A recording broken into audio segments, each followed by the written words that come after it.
Hi, my name is Yue-Yi Hwa, and I'm a Research Fellow on the RISE Thematic Synthesis team. I'm going to talk to you about work in progress with Matt Pritchett, where we're developing a model for teacher careers from the perspective of what education authorities and organizations can do to make teacher careers more effective.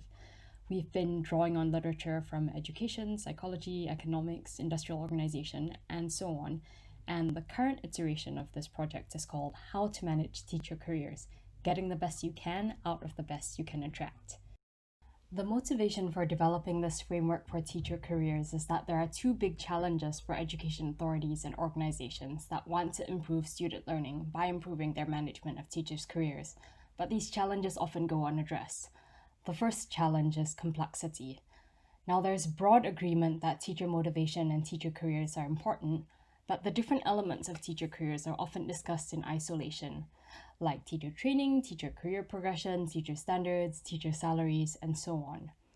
And the problem with discussing these in isolation is that all of these elements of teacher careers interact with each other in ways that influence teacher motivation, and all of these elements also interact with features of the wider education system.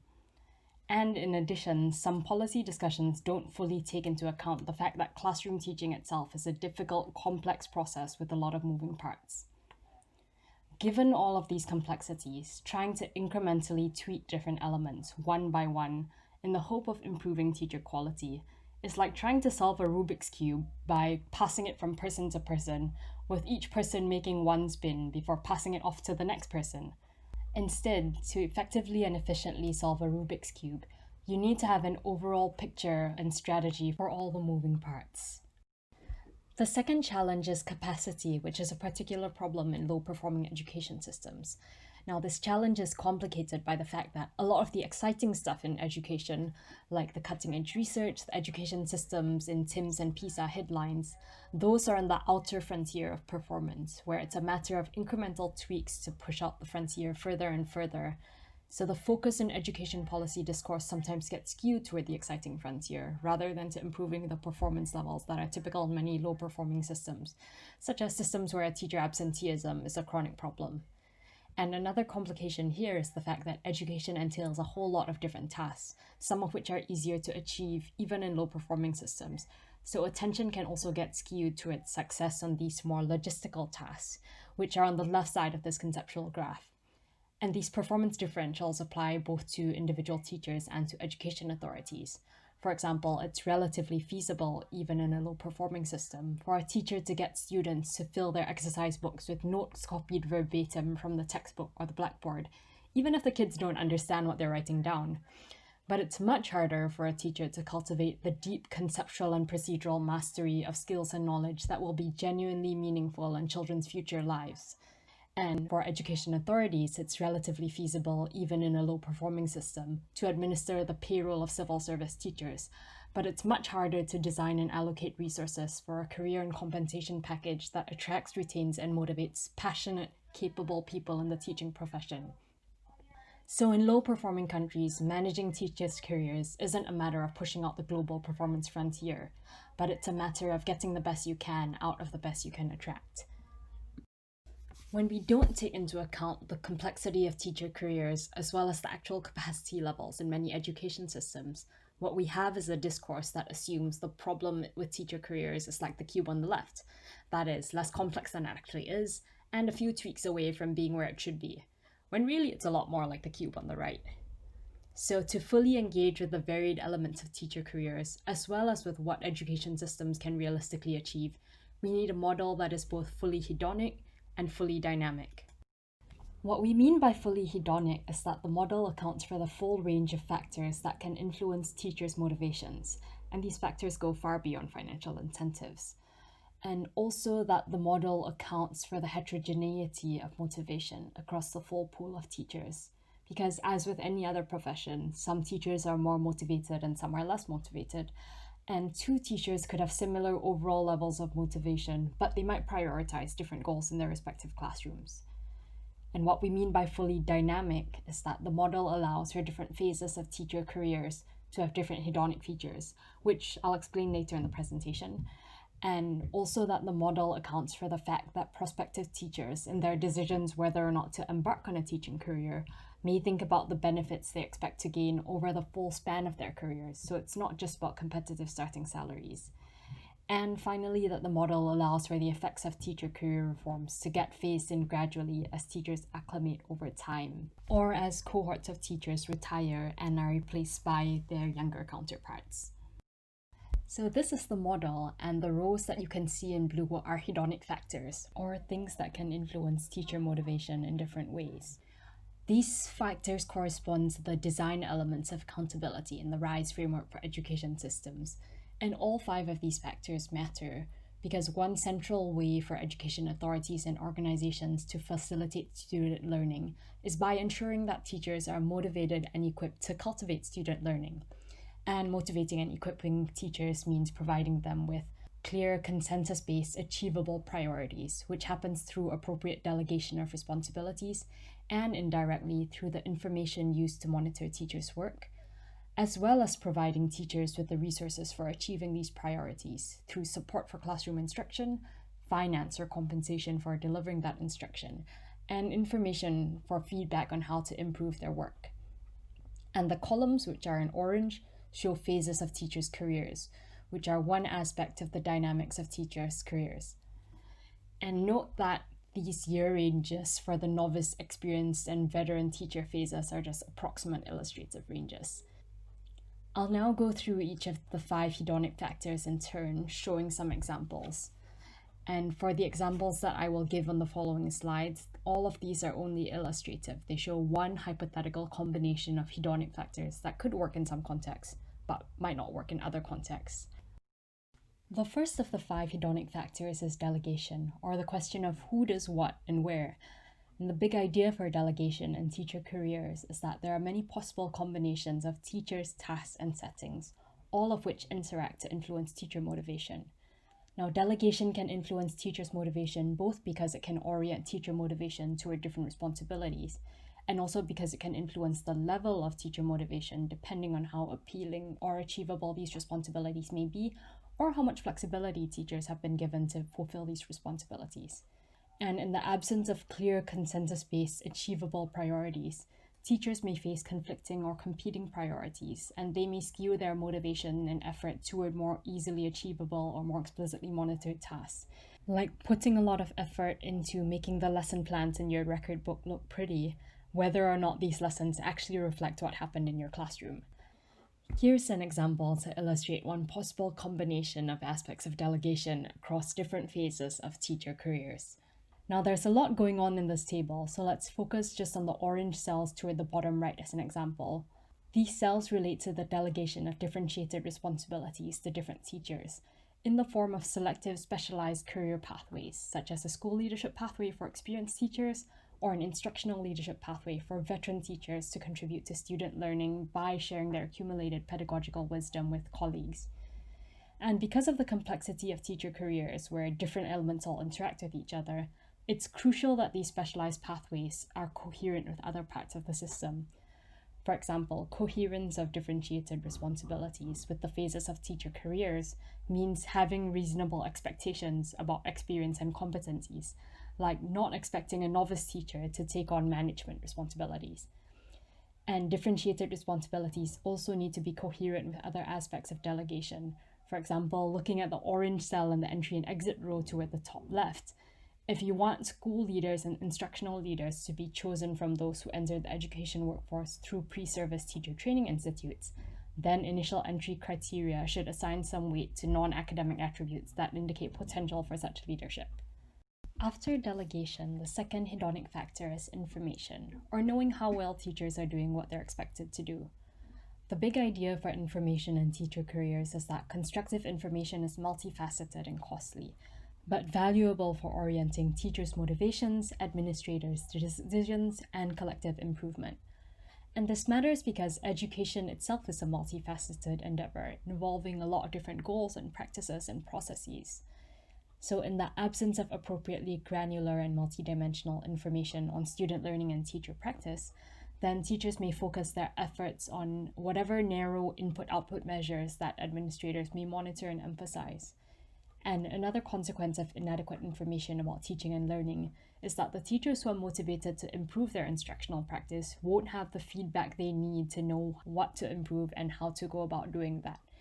And feedback can also help to maintain the sense of competence that itself can help in sustaining teacher motivation.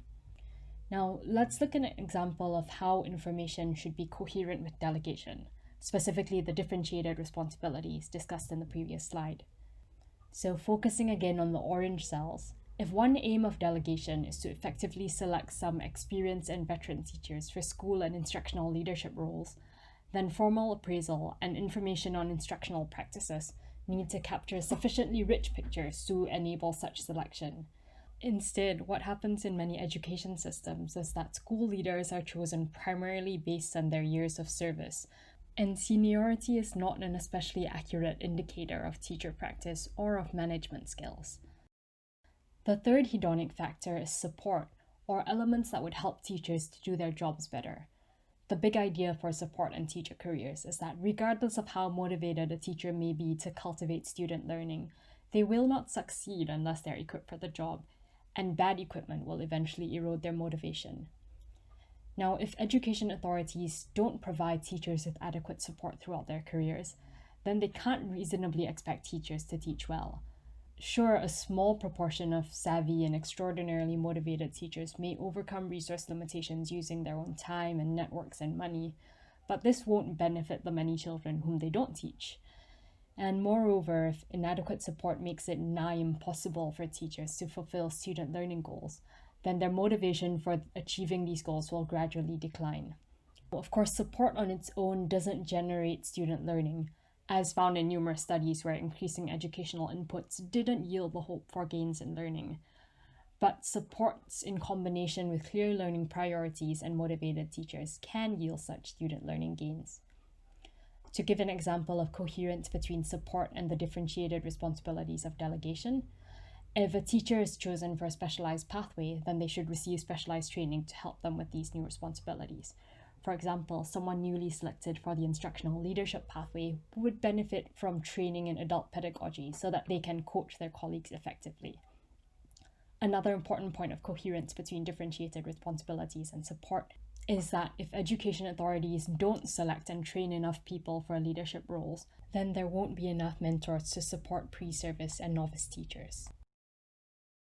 The fourth hedonic factor is finance, and the big idea for finance and teacher careers is that teacher compensation packages should aim to influence teachers' motivations using a range of strategies that can but need not necessarily include performance-based incentives. Poorly designed teacher compensation packages can take different forms. For example, pay packages that are insufficient to cover daily needs raise the likelihood that teachers' motivation and effort will be divided across second or third jobs. Inadequate pay can also affect the professional prestige of the job, which may lower the caliber of the average person who's attracted into the profession. Now, conversely, overspending on teacher compensation can be a waste of public finance, especially when compensation packages aren't incorporated into learning-oriented career structures. One example of coherence between finance and the differentiated responsibilities of delegation, again looking at the orange cells, is that in order to attract capable, motivated teachers to selective leadership pathways, one approach would be offering higher, steeper salary scales for these pathways. Now, this is not to imply that teachers have predominantly pecuniary motivations. If so, in many countries, they wouldn't have become teachers in the first place. But higher salary scales would reflect the fact that such roles entail weightier responsibilities and likely longer hours. Another form of coherence between delegation and finance is that one way to make the responsibilities of these selective career pathways more manageable and thus more appealing is to unbundle from the school leadership pathways some of the coordination duties that need not necessarily be done by the school principal, like managing the school feeding program, and then offering a separate salary supplement to the teachers who do take on these coordination roles. The last hedonic factor covers informal but influential norms. The big idea for motivation in teacher careers is that teachers' motivations are also influenced by elements beyond the formal control of education authorities, including professional norms and social norms. Now, the motivations of any individual teacher are affected by numerous factors that are particular to themselves, their personal relationships, subcommunities, and circumstances. It wouldn't be either feasible or efficient for education authorities and organizations to consider every single motivational idiosyncrasy in their management of teacher careers, but it would be prudent for them to consider widespread motivational patterns, like professional and social norms. If an education authority or organization fails to take such collective norms into account, then their teacher career reforms may fail because the reforms expect changes in teacher practice that contradict established norms. More worryingly, another risk of neglecting local norms is that incoherent new reforms may crowd out or erode pre-existing positive norms. And on the other hand, designing and framing a teacher career reform such that it's coherent with locally prioritized pro-social norms may make the reform more effective. Returning to the example of differentiated responsibilities under delegation, selective teacher career pathways may not work or may have too many side effects if they are incoherent with prevailing social norms. For example, when I interviewed teachers in Finland a couple of years ago, I asked them whether they would like to have differentiated career ladders, and the typical response was, well, more money would be nice, and having more professional milestones might be nice, but it's more important to me that we preserve equality between colleagues, so I wouldn't want selective career pathways. And beyond that specific context, there have been other cases where norms about social hierarchy have influenced teacher career structures. In India and Indonesia, community accountability initiatives have faced some resistance from teachers who regarded the less educated villagers as being lower in social status than them, so they questioned the prerogative and capacity of these villagers to appraise the quality of their teaching. In short, coherence matters. Teacher career structures that facilitate student learning in some contexts may be incoherent with teacher motivation in other contexts. One final thing to note is that besides coherence, another cross-cutting consideration in managing teachers' careers is how decision-making discretion is distributed across different administrative tiers. For example, in a 2006 paper, Lat and Varadpande propose a teaching core for India where selection into the pool of eligible novice teachers, which is part of the who in delegation, happens at the district level, but appointment of eligible teachers to a particular school, which is part of the wherein delegation, is under the discretion of the leaders of that school.